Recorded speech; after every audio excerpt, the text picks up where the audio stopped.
Kannur corporation standing committee ചെയർപേഴ്സൺമാരെ തെരഞ്ഞെടുത്തു. ഏകകണ്ഠമായിരുന്നു തെരഞ്ഞെടുപ്പ്. 4 വീതം സ്റ്റാൻഡിംഗ് കമ്മിറ്റികളാണ് കോൺഗ്രസിനും ലീഗിനും ലഭിച്ചത്.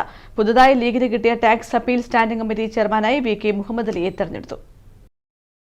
കണ്ണൂർ കോർപ്പറേഷനിൽ ധനകാര്യം ഒഴികെയുള്ള സ്റ്റാൻഡിംഗ് കമ്മിറ്റികളുടെ ചെയർപേഴ്സൺമാരെയാണ് തെരഞ്ഞെടുത്തത്. ഡെപ്യൂട്ടി മേയറാണ് ധനകാര്യ സ്റ്റാൻഡിംഗ് കമ്മിറ്റിയുടെ ചെയർമാൻ.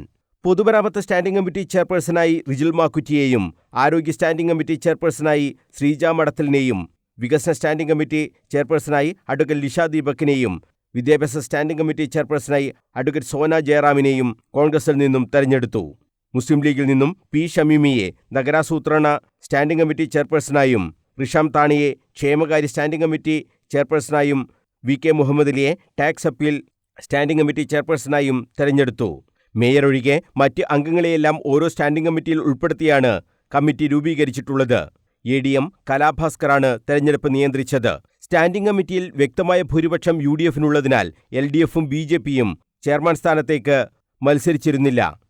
News bureau, Kannur.